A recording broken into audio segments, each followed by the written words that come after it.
Então, bom dia a todos, sejam bem-vindos, graça e paz. Nesse momento nós vamos passar para a mensagem de hoje, tá? Estamos ainda na série Conhecer Jesus é Tudo, que termina agora em agosto. E hoje nós vamos falar do capítulo 77, tá? Que tem como tema Na Sala de Julgamento de Pilatos. E conosco está o irmão Valker Macedo, da AMAP. Bom dia, irmão Valker, seja bem-vindo. Bom dia, irmã Alexandra, bom dia a todos os irmãos aqui desta sala especial, sala de Bom dia, oração, né? graça e paz. Hoje nós estamos aqui numa sala de oração, que é a nossa igreja online, e vamos falar de outra sala, a sala de julgamento de Pilatos. Hoje nós temos uma história que nós temos muita tristeza em comentar, em falar, mas ao mesmo tempo cheia de alegria por nos dar a oportunidade de salvação. Então, o período de julgamento de Cristo é uma situação muito estranha e cheia de informações falsas, um julgamento totalmente despadronizado, coisa totalmente horrível. É coisa que nós temos visto acontecer em nossos dias. E nós vamos, pela graça de Deus, aqui harmonizar nossos pensamentos neste capítulo que é tão cheio de informações, são tantas informações. E aqui nós começamos nessa sala de julgamento de Pilatos, que era um governador romano, e achava-se Cristo. Imaginem, irmãos, achava-se ali Cristo atado como um preso. Em outras palavras, algemado. Filho de Deus algemado diante daquela sala, diante do governador. Ali estava a guarda de soldados e rapidamente foi enchendo de pessoas, os espectadores, aqueles que gostam apenas de estar olhando, que não fazem nada, só gostam de acompanhar os movimentos. Logo fora da entrada, encontram-se os juízes do sinédrio, sacerdotes, príncipes, anciãos e povo. Muita gente foi aglomerando-se ali naquela ocasião. Depois de condenar Jesus, o conselho do sinédrio fora ter com Pilatos, a fim de obter a confirmação da sentença e sua execução. Mas esses oficiais judeus não queriam entrar no tribunal romano. Por quê? Porque, segundo a lei cerimonial, ficariam contaminados e, portanto, impedidos de tomar parte da festa da Páscoa. Não viam em sua cegueira que o ódio assassino lhes contaminava o coração. Não viam que Cristo era o verdadeiro Cordeiro Pascual e que, uma vez que o rejeitaram, para eles perder a grande festa, ou seja, a significação da grande festa. Bem, irmãos, olha que coisa estranha, né? Eles estavam condenando falsamente Cristo, mas eles não podiam ali entrar naquela sala do tribunal, porque segundo a lei, segundo Torá, lei de Moisés, segundo Misná, que também era uma espécie de leis, né, semelhante ali ao Torá, eles não podiam entrar ali naquela sala de julgamento, porque dessa maneira eles estavam se contaminando. Vejamos que a sexta-feira era um sábado cerimonial. Cristo foi condenado, foi preso na quinta noite, de madrugada, né? Podemos assim dizer, e foi julgado pela manhã bem cedinho, totalmente contrário à lei judaica. Isto, os sacerdotes e os principais romanos, ou seja, os os príncipes, os sacerdotes e os juízes ali do Sinédrio, eles não consideraram isto, né? Eles passaram por cima da lei, igual hoje nós temos acompanhado aí muitos passando por cima da lei, da lei do país e também da lei da igreja. Bem, irmãos, eles levaram até Pilatos. E diz o comentário aqui no Desejado que ao ser o Salvador levado para o tribunal, não foi com bons olhos que Pilatos o contemplou. Bom, o governador fora chamado à pressa de sua câmara e decidiu fazer o trabalho o mais rápido possível. Então Pilatos estava dormindo. Era bem cedinho, muito cedo.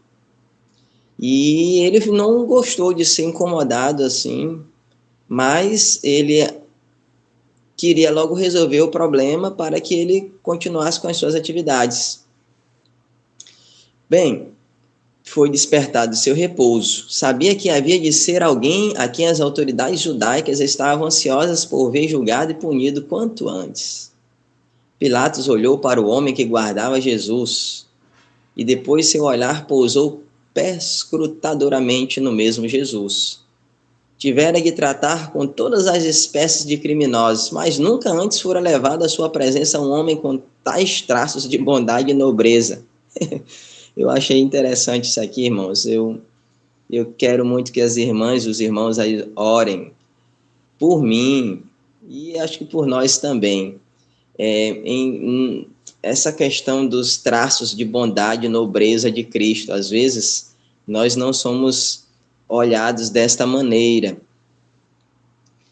Mesmo em situações difíceis, Cristo representava o Filho de Deus de fato. Ele era o Filho de Deus. Ele representava, ele tinha dignidade. O semblante dele não expressava culpa. Ele não tinha expressão de temor. Ele também não tinha expressão de ousadia. Ele não tinha expressão de desafiadora, uma atitude desafiadora. Simplesmente ele tinha paz em si. E Pilatos viu um homem de aspecto calmo e digno, cujo rosto não apresentava os estigmas do criminoso, mas o cunho do céu. Olha que interessante, que mensagem que me impressiona, me arrepia, viu, irmãos? O aspecto de Cristo produziu favorável impressão em Pilatos. Então, aquilo que ele queria fazer com rapidez já mudou só em ele contemplar Cristo. Ele não viu pecado em Cristo, ele não viu ousadia, não viu crime. Ele estava acostumado, constantemente ou cotidianamente, chegavam criminosos até aquele homem. Então, ele tinha uma psicologia. Ao olhar a pessoa, ele já sabia que a pessoa tinha maldade, era um criminoso, tinha cometido algum ato, algum delito. E isto despertou o lado melhor de sua natureza. Ele já tinha ouvido falar de Jesus, das obras de Cristo. Ele também tinha ouvido sua esposa contar os milagres que Cristo tinha feito. Provavelmente a esposa de Pilatos era crente, era cristã. E ele havia ouvido falar do profeta Galileu, porque muitos consideravam Jesus como filho de Deus, outros como um profeta, outros apenas como um curador, que curava os doentes, que ressuscitara os mortos. Mas Jesus, como eu falei ainda em outra ocasião aqui, Jesus era famoso. E realmente todos queriam ouvir Cristo, todos queriam receber uma bênção de Cristo. Pilatos agora tinha a oportunidade também de receber essa bênção de Cristo. E ele agora veio a informação da esposa dele, que ela muito sofrera num sonho. E isso reavivou a sua memória. Ele recordou os boatos que ouvira de várias fontes. E agora ele decidiu indagar os judeus, os sacerdotes, os fariseus, escribas, de quais acusações aquele homem estava sendo culpado. E isto trouxe um desconcerto aos sacerdotes, porque Jesus não tinha motivo de ser preso. Irmãos, o julgamento de Jesus foi o julgamento, o maior erro judiciário da história. Muitas ilegalidades processuais.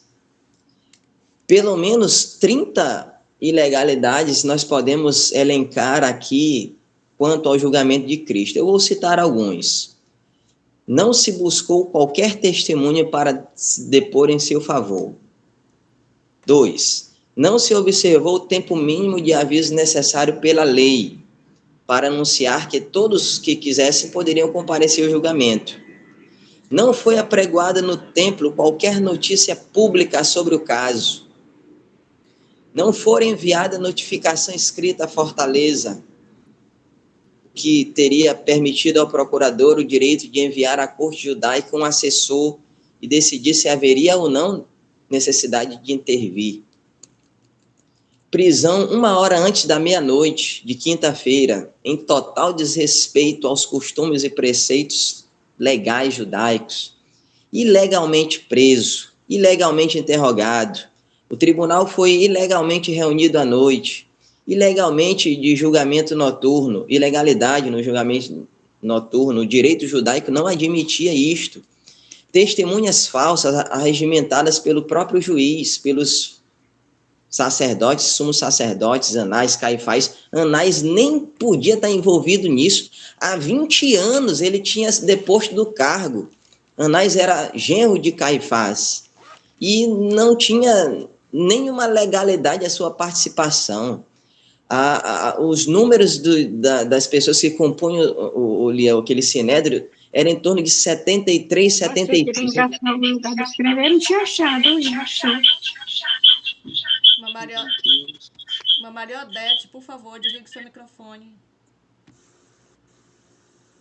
Então, a quantidade de pessoas ali daquele sinédrio também era uma ilegalidade, porque a lei judaica dizia que tinha que ter ali, eram 73, 75, e tinha que ter uma quantidade, pelo menos ali, quem sabe, uns 40, metade mais um, mas não havia nem 25 pessoas daquele sinédrio. Então, era muita ilegalidade. Ainda tem aqui testemunhas falsas, né, que eu falei, falta de fato típico punível, condenado e processado sem imputação de um crime, ofensa ao chamado nullum crimen sine lege, falta de indiciamento, nenhuma ordem foi emitida por qualquer autoridade competente desrespeitando o Código Criminal Romano, incompetência do juízo e suspeição dos juízes. Anás não tinha competência para proceder ao interrogatório, como eu havia falado. Interrogatório na residência particular do sacerdote Caifás, contrário à lei, pois o lugar legítimo para tais atos de processo era o templo. Incompetência dos juízes por suspeição com interesse na causa, ilegalidade da prisão, o horário do ato, inviolabilidade de domicílio, a não existência de mandato, a ausência de institutos de prisão provisória e preventiva, julgamento noturno e não público. O julgamento hebraico de Jesus Cristo não foi público. O princípio da publicidade não foi observado naquela ocasião. A ausência de prova para a condenação, cerceamento do direito de defesa. Jesus não teve direito a qualquer defesa.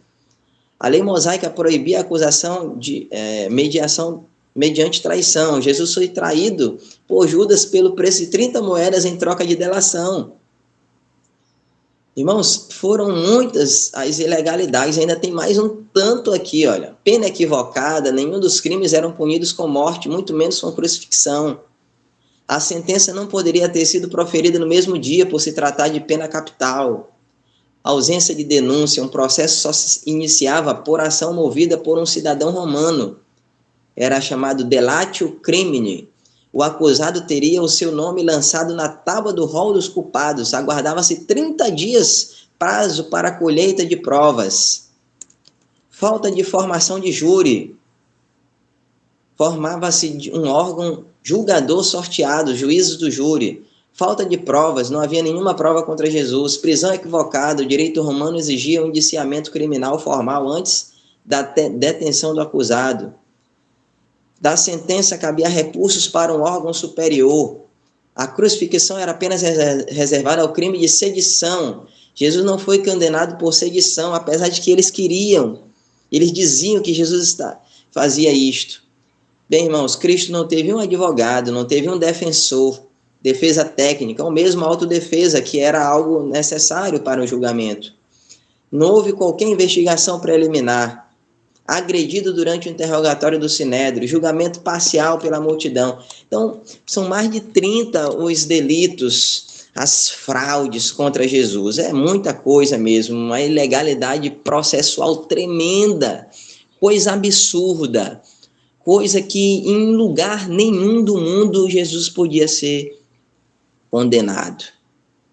Bem, irmãos, nós paramos ainda há pouco no momento em que Pilatos, ele perguntou para os sacerdotes, para os judeus, o que aquele homem havia feito para merecer a morte. E isto trouxe um desconcerto tremendo, porque eles não tinham uma acusação legal. E eles até chegaram a dizer que é como se ele não confiasse neles. Em muitas ocasiões ele já tinha feito isso, agora não podia fazer de novo. Eles não confiavam ali neles, nos sacerdotes, nos escribas, nos fariseus. Mas novamente Pilatos perguntou: que acusações trazeis contra este homem? Isso está registrado em João capítulo 18, versículo 29. E os sacerdotes não lhe responderam a pergunta, mas em palavras se manifestaram sua irritação, disseram: se este não fosse malfeitor, não te entregaríamos. João 18:30. Quando os que compõem o sinédrio, os primeiros homens da nação, te trazem um homem que julgam digno de morte, haverá necessidade de pedir uma acusação contra ele? Eles esperavam ali impressionar Pilatos com o sentimento da importância deles, levando assim Pilatos a concordar com o pedido que eles haviam feito. Mas Pilatos não fez o que eles queriam. Isso trouxe uma indignação tremenda deles. Sacerdotes pensavam que com o fraco e vacilante Pilatos poderiam sem dificuldade executar seus planos, mas não aconteceu aquilo que eles queriam. Irmãos, eu não sei se os irmãos percebem, mas eu me indigno muito com os sacerdotes, com os escribas, com esses fariseus. Eu tenho uma desapreciação muito enorme. É lógico que não eram todos que eram dessa forma, né? Mas hoje os líderes religiosos também representam esses sacerdotes. E eu fico tão indignado com a situação que a gente contempla hoje. Porque quem crucificou Cristo, na verdade, foram os sacerdotes, foram os escribas, foram os fariseus, foram os crentes, foram os chamados cristãos. E hoje, muitos momentos, nós também crucificamos Cristo. E isso me traz uma indignação muito grande. Havia, porém, no preso qualquer coisa que inibiu Pilatos de assim proceder. Não ousou fazê-lo. Leu o desígnio dos sacerdotes. Sabia que eles eram falsos. Tá pegando? Sabia. Cadê, irmão? Por que é que ele tá aqui? Irmã Josefa, por favor, desligue o seu microfone. Josefa, desliga o seu microfone. Irmã Josefa, por favor, desligue o seu microfone. Ok, irmão Valdo. Ok, vamos prosseguir. E agora ele sabia que os sacerdotes tinham um desígnio mau. Ele era mau também, né? Mas ele não ousou, naquele momento, dar aquela resposta positiva que eles queriam. Se vosso juízo é suficiente, disse ele, por que trazeis a mim o preso? Levai-o a vós e julgai-o segundo a vossa lei. João 18:31. Assim os sacerdotes foram apertados. E os sacerdotes disseram que já haviam sentenciado a Jesus, mas que era preciso a sentença de Pilatos para dar validade à sua condenação. Qual é a vossa sentença? Perguntou Pilatos. E disseram: a de morte. Mas não nos é lícito condenar ninguém à morte. Pediram a Pilatos que aceitasse a palavra deles quanto à culpabilidade de Cristo e cumprisse a sentença que haviam dado.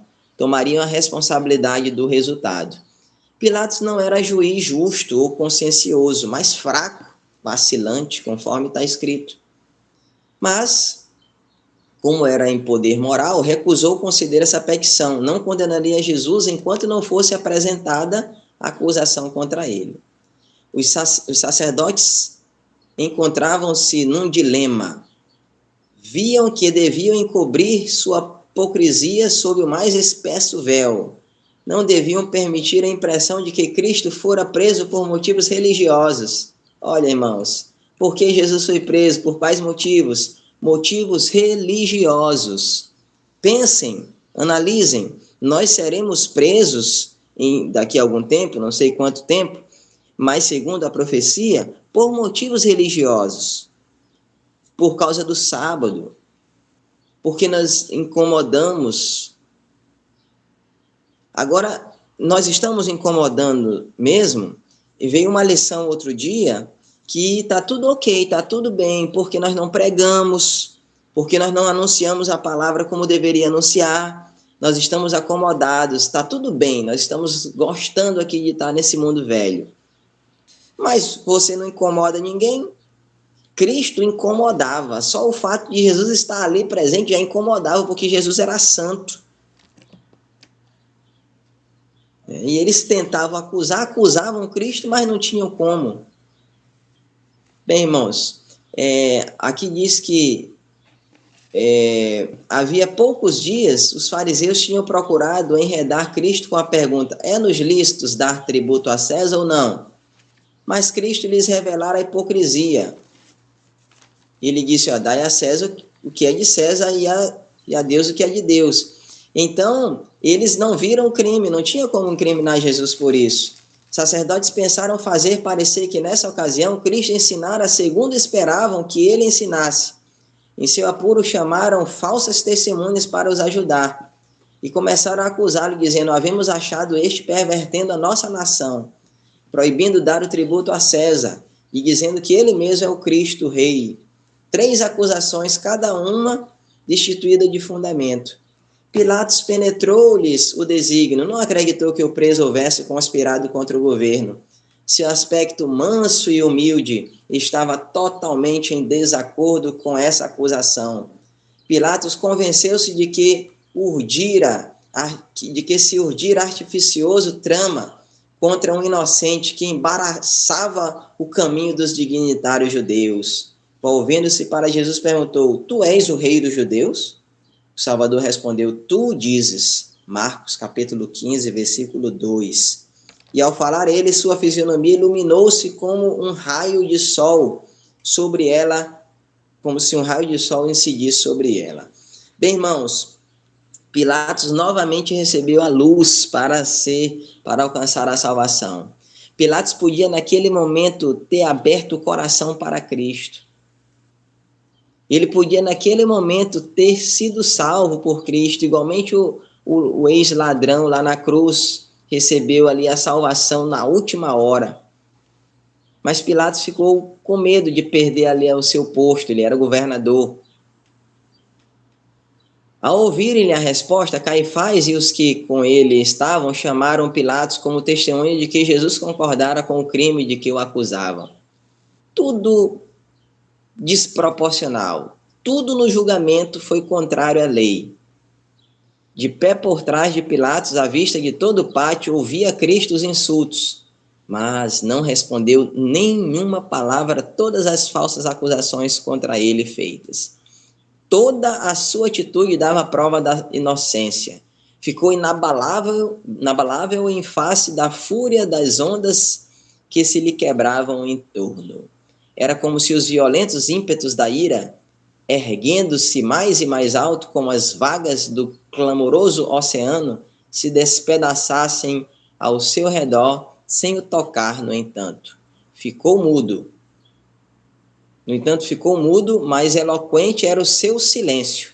Era como se o homem exterior fosse iluminado por uma luz provinda do interior.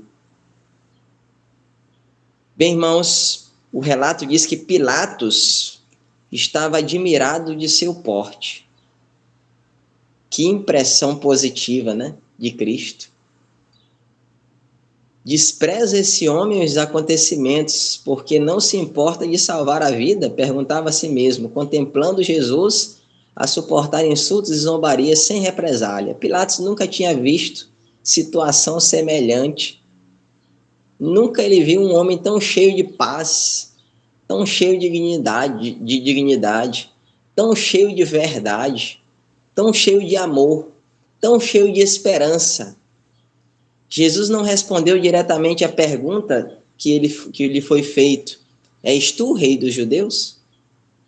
Sabia que o Espírito Santo estava lutando com Pilatos e deu-lhe a oportunidade de reconhecer a própria convicção. Tu dizes isto de ti mesmo? Perguntou. Ou disseram outros de mim?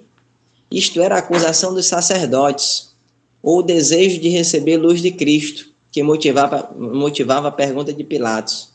Como o pensamento desejado comenta, a mulher de Pilatos já tinha falado de Jesus a Pilatos em outras ocasiões. Mas Pilatos nunca tinha se encontrado assim frente a frente com Cristo. E ele perdeu, queridos, a oportunidade, o orgulho em seu coração, não permitiu que ele aceitasse a salvação, a verdade naquela hora. Passar a oportunidade de Pilatos. Jesus não o deixou ainda sem luz. Conquanto não respondesse diretamente à pergunta de Pilatos, declarou abertamente a própria missão. Deu a entender a Pilatos que não buscava um trono terrestre. Jesus disse: o meu reino não é deste mundo. Se o meu reino fosse deste mundo, pelejariam os meus servos para que eu não fosse entregue aos judeus. Pilatos disse: logo tu és rei. Jesus respondeu: tu dizes que eu sou rei, eu para isso nasci, e para isso vim ao mundo, a fim de dar testemunho da verdade. Todo aquele que é da verdade ouve a minha voz. Queridos, Jesus deu mais uma chance para Pilatos, mas Pilatos não quis ouvir, não quis atender aquelas palavras de Cristo. Irmãos, ali Pilatos teve a chave que resolveria todos os seus problemas, que revelaria todos os mistérios da salvação, que revelaria, que lhe tiraria da prisão, da mentira, do egoísmo, da prisão da inverdade que ele tanto cometia, das falcatruas que ele cometia.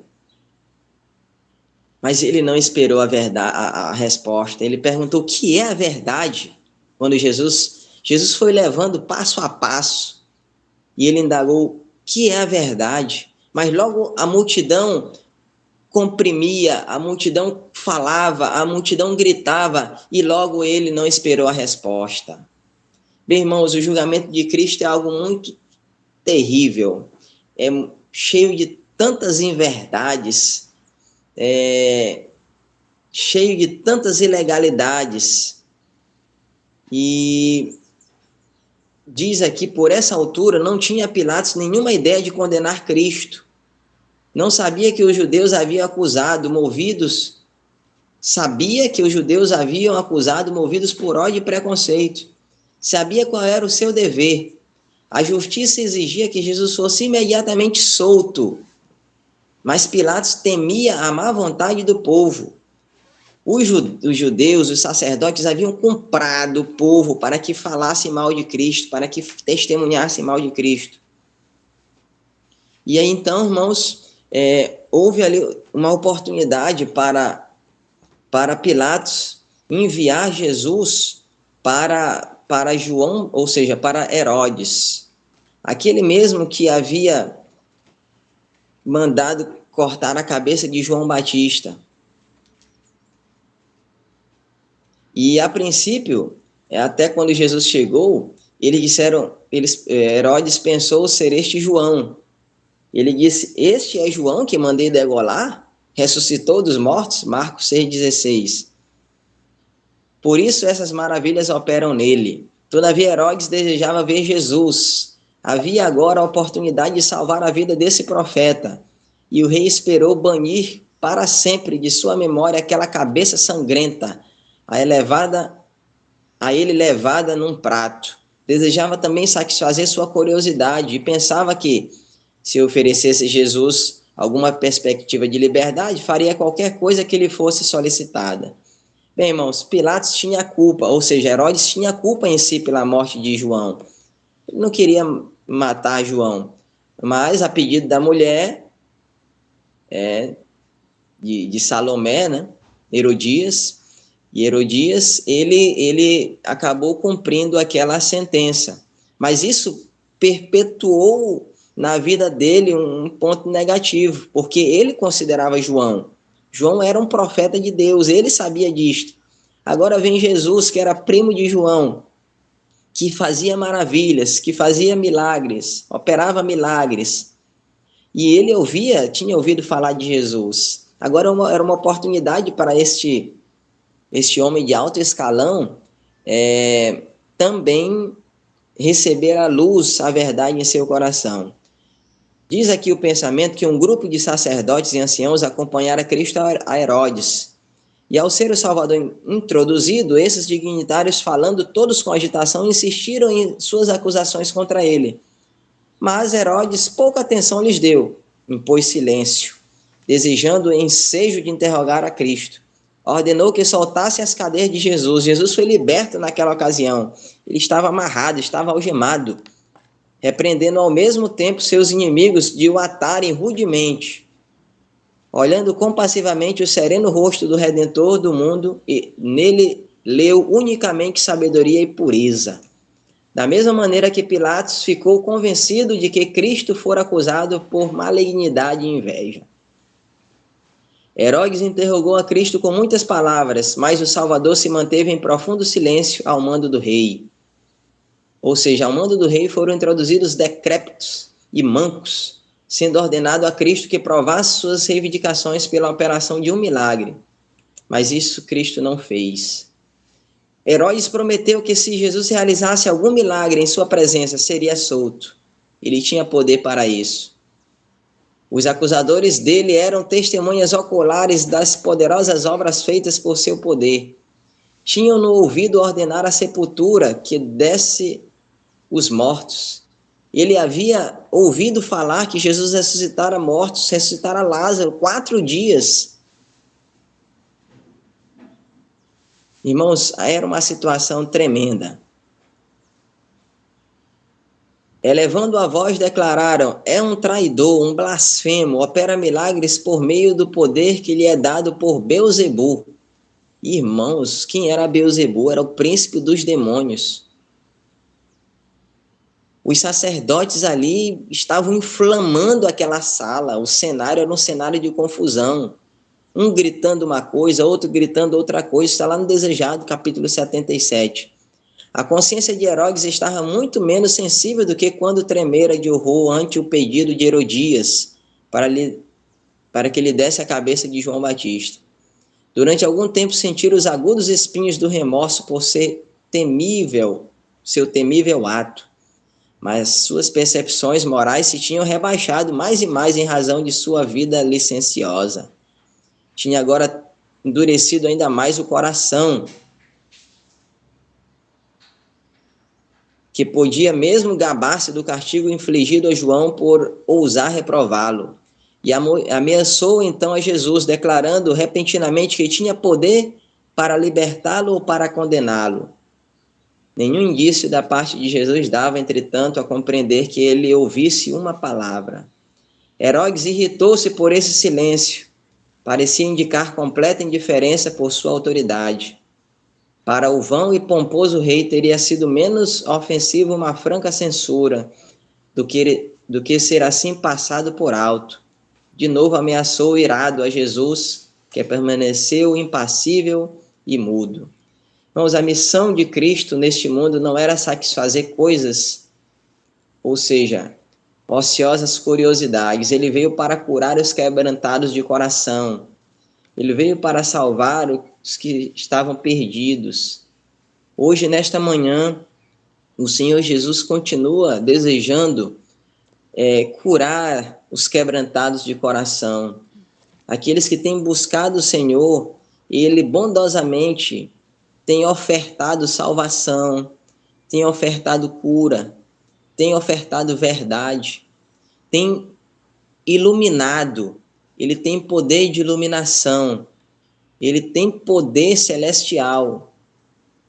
Irmãos, os milagres que os discípulos fizeram foi pelo poder de Cristo, ou pelo poder de Deus. Mas os milagres que Cristo operava era pelo poder que tinha nele mesmo.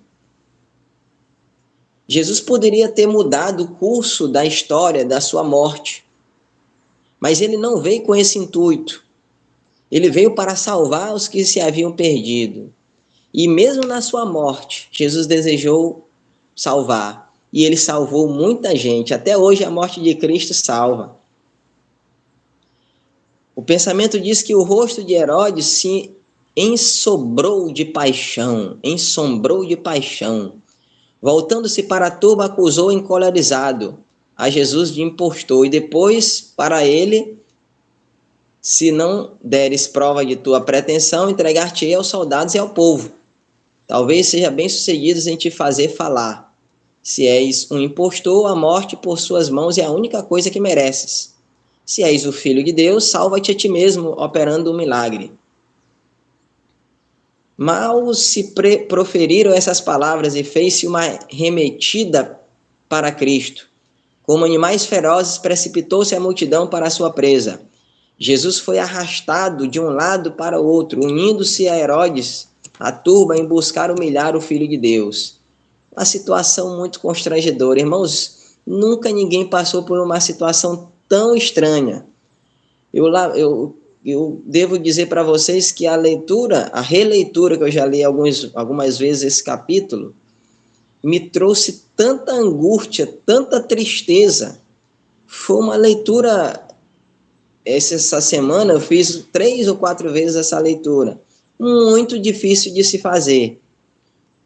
Muito difícil de acompanhar aqui esses processos criminosos de Cristo, criminal de Cristo aqui. Muito complicado, irmãos. A situação, como o povo estava, como o povo escolheu um preso pelo Salvador. Bem, queridos, Pilatos ficou decepcionado e muito desgostoso quando os judeus voltaram com o preso, porque Herodes não viu nele crime algum, mandou de volta para Pilatos, para que Pilatos resolvesse seu problema. Ninguém queria culpar um inocente. E Herodes já tinha feito a loucura de mandar matar João Batista. Ele não faria novamente essa mesma loucura. E trouxe novamente, mandou para Pilatos resolver o seu problema. Pilatos novamente tinha recebido pressão da mulher. E ele disse, olha, eu vou castigar ele, 40 chibatadas menos uma, e depois soltá-lo-ei. Isso está em Lucas 23, 16, está no Desejado de Todas as Nações, capítulo 77. Aí Pilatos mostrou mais uma vez fraqueza. Isso os sacerdotes, Anás não era mais, mas Caifás, eles sabiam que ele era fraco, que ele não aguentava pressão. Irmãos, hoje quantos líderes são fracos? Quantos líderes não aguentam pressão? E aí ele deixa de cumprir a sua tarefa. Eu estou me referindo agora dentro da igreja. Há uma situação que exige uma energia de um líder, mas ele fica com medo do povo, ele fica com medo de perder o dízimo, ele fica com medo da pessoa sair da igreja e ele deixa de cumprir a missão. Não só essa pessoa vai sair da igreja, como muitos vão sair por essa fraqueza. E aqui fica uma lição para nós, uma lição para a nossa liderança, aqueles que estão como líderes em diversos departamentos. O que temos de fazer, precisamos fazer. As coisas de Deus precisam ser realizadas com legalidade. Bem, irmãos, mesmo então Pilatos não foi deixado a agir às cegas. Uma mensagem de Deus os advertiu do que ele estava para cometer. Em resposta às orações de Cristo, a esposa de Pilatos foi visitada por um anjo do céu e viram em sonho o Salvador e com ele conversara. A mulher de Pilatos não era judia, mas ao olhar a Jesus durante o sonho, não tivera dúvidas de seu caráter e missão. Sabia ser ele o príncipe de Deus. Contemplou em julgamento no tribunal. Viu-lhe as mãos estreitamente ligadas como as de um criminoso. Viu Herodes e seus soldados praticando sua terrível ação. Ouviu os sacerdotes e príncipes cheios de inveja e perversidade, acusando furiosamente. Ouviu as palavras: nós temos uma lei, e segundo a nossa lei deve morrer. Viu Pilatos entregar Jesus aos açoites, depois de haver declarado: não acho nele crime algum. Ouviu a condenação pronunciada por Pilatos, e viu entregar a Cristo a seus matadores. Viu a cruz erguida no Calvário, viu a terra envolta em trevas, e ouviu o misterioso brado: está consumado. Meus irmãos do céu, que situação tremenda, que iluminação probante essa mulher recebeu. Ainda outra cena lhe deparou ao olhar. Viu Cristo sentado sobre uma grande nuvem branca, enquanto a terra vacilara no espaço, e seus assassinos fugiam da presença de sua glória. Com um grito de terror, despertou ela e escreveu imediatamente a Pilatos as palavras de advertência: não entres na questão desse justo, porque num sonho muito sofri por causa dele. Irmãos, eu nunca vi em parte nenhuma da Bíblia, do Espírito de Profecia, tanta iluminação de Deus para uma alma. Eu creio piamente, a história não relata o fim desta mulher, mas a história relata o fim de Pilatos, que foi triste, coisa para animal mesmo, coisa de morto como animal. Coisa triste fim, foi o fim desse homem. Mas eu creio piamente que esta mulher, ela teve a salvação. A ela foi dada todos os vislumbres. Ela assistiu de camarote em sonho. Deus deu uma visão para ela de como Cristo foi tratado, da maneira como ele foi maltratado, a crueldade que foi feito a Jesus. Irmãos, eu nunca vi iluminação tão imensa quanto a esta. Nem para Judas, nem para Pilatos, nem para Herodes, nem para ninguém. Deus trouxe salvação para aquela mulher. E eu creio que ela alcançou essa graça de Deus. Eu vejo que aqui neste grupo são mais mulheres que homens. Eu creio que vocês, mulheres, podem revelar, continuar revelando o que estão revelando aqui através deste grupo, através de oração, através de coral, através de tantas coisas aí que vocês têm feito. Eu creio que vocês podem revelar mais coisas, vocês podem iluminar mais pessoas através desse ministério de vocês. Não é preciso vocês serem pastoras, serem ministras do evangelho, não, que esse cargo não foi destinado para mulheres, mas apenas para homens. Mas muitas coisas Deus permite que as mulheres façam, muitos trabalhos vocês podem fazer para a salvação. Vocês podem levar muitas almas para Cristo.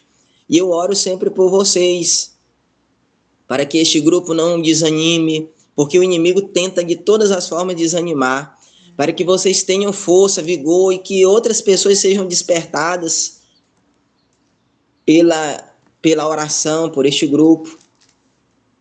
Irmãos, eu me encantei. Este parágrafo aqui é o principal para mim deste capítulo. Como um urro de animais ferozes, veio a resposta da turba: solta Barrabás. Bem, irmãos, era uma época tremenda, era a época da Páscoa. Jesus havia participado da última Páscoa com os discípulos. Ele disse: desejei muito participar convosco dessa Páscoa. Jesus fez uma transição ali daquela Páscoa antiga para a Páscoa que ele desejava introduzir ali aos discípulos. E acontecia naquela ocasião que o governador, ele aniversariava e ele tinha poder de soltar um preso. E ele, para que a culpa no seu pensamento fosse retirada, ele disse, bom, eu vou apresentar aqui, soltar um desses presos. Tinha ali Barrabás, que era um criminoso tremendo, matador, homicida, terrível. E tinha Jesus, que estava ali, eles estavam querendo condenar. E Pilatos tentou ainda salvá-lo ali pela terceira vez, diz o comentário, mas que mal ele fez. E ele fez menção de soltá-lo. E isso despertou o povo 10 vezes mais, uma frenesi 10 vezes maior. E eles clamavam, crucificam, crucificam. Eu imagino ali, assim, uma multidão de pessoas gritando ali na porta daquela sala. E Pilatos, ele não teve força para salvar Cristo. Irmãos, Satanás é terrível. Diz que Satanás dirigia aquela cruel massa dos maus tratos ao Salvador. Satanás era o líder dos sacerdotes, era o líder dos judeus, era o líder dos crentes naquela ocasião. Irmãos, que situação tremenda. Eu olho hoje que Satanás tem dirigido muitos crentes. Ele está na frente de muitos desses crentes. E nós precisamos ter a graça de Deus para a gente não ser guiado também pelo inimigo das almas. Diz que grande foi a ira de Satanás ao ver que todos os maus tratos infligidos ali ao Salvador não lhe forçaram os lábios ao soltar uma só queixa. Ele queria que Jesus murmurasse, mas Jesus tinha uma missão. Ele tinha tomado a natureza humana e por isso Satanás achava que podia ali vencer a Cristo. Mas ele foi destronado, ele perdeu mais uma vez aquela batalha. Irmãos, quando Pilatos entregou Jesus para ser açoitado e encarnecido, julgou despertar a piedade da multidão. Ele achava que as pessoas iam dizer, não, realmente ele não tem culpa alguma, e iria soltar. Mas, quando foi colocado Barrabás diante de Cristo, a multidão desejou o preso homicida ao Salvador, ao Filho de Deus. Que situação, meus irmãos. Eu fico observando que o homem, no sentido geral, ele é muito ímpio. Nós somos muito ímpios, irmãos. Eu vejo lá do início, Adão preferiu Eva do que Cristo.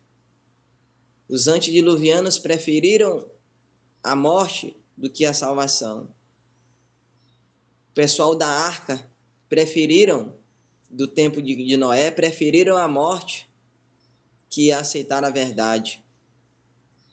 Em nosso tempo, no tempo de Cristo, preferiram também a destruição que a vida. E hoje a gente percebe que as pessoas preferem a orgia, a licenciosidade. Alguém me contou esses dias a história de que, uma história sem H, de que alguém iria para o céu, e quando chegou, ele tinha o direito ele primeiro iria no céu, depois ele ia no inferno, que o inferno é aqui a terra, né?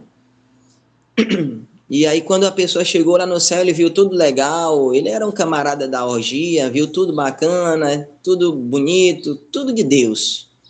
Ele viu uma redezinha lá, deitou, cochilou, descansou o dia todinho, refez suas energias, e aí perguntaram para ele, o anjo, e aí, aqui é legal? Aqui é muito bom. Bom, mas tu vai ter que ir lá no inferno para tu decidir o que tu queres. E aí mandaram ele para o inferno. Quando ele chegou lá, ele já viu o pessoal da orgia, a mulherada, e aí disse que ele ficou muito animado. E aí já começou a beber, e aí curtir com as mulheres, e chegou o final do dia. E aí veio o anjo e perguntou, e aí, fulano? Tu gostou de qual? Ele diz, rapaz, olha, o céu é o melhor lugar, mas eu vou preferir o inferno, porque aqui é bem bacana, aqui tem música, aqui tem tudo que eu gosto de fazer. E assim, queridos, muitos têm escolhido o inferno em vez do céu. Escolheu Herodes, fez essa escolha, Pilatos fez essa escolha, aqueles sacerdotes, Caifás, o ex-sacerdote Anás, muitos escribas, muitos fariseus e muitos de nós temos escolhido o inferno em vez do céu. Meus irmãos, quando a turba escolheu Barrabás em vez de Cristo, estavam perdendo a salvação. Eles disseram que a culpa ficasse sobre eles e até hoje, e sobre seus filhos. Até hoje os judeus são punidos por essas irrefletidas palavras. Meus amados, Jesus foi o maior bem que já veio para a humanidade. Jesus foi a maior verdade que já pisou aqui nessa terra. E a maior luz que já iluminou o mundo. Se essa luz fosse recebida pelo mundo, todo mundo seria iluminado por essa luz. Eles não teriam tratado Cristo como eles trataram, de uma maneira tão cruel, tão ousada, tão desumana. Irmãos, Jesus nada reclamou. O texto de Isaías diz que como uma ovelha muda ao matadouro ele foi. Jesus poderia, com uma palavra, ter solicitado milhares e milhares ou milhões de anjos que o resgatariam em um só momento. Mas Cristo veio com uma missão. Ele era o Cordeiro verdadeiro. Ele era o Cordeiro que tirava o pecado, que tirou o pecado, que continua tirando o pecado do mundo. Ah, irmãos, eles estavam em uma situação terrível. Era a Páscoa. E eles estavam mais preocupados com os símbolos do que com o próprio Cristo.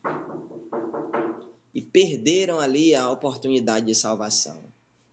A minha mensagem nesta manhã é que possamos aproveitar essa oportunidade. Jesus está aqui a nos conceder a vida. Irmãos, que possamos escolher a vida em vez da morte. Que o Senhor nos abençoe. Amém. Amém. Deus seja louvado. Amém. Glória a Deus.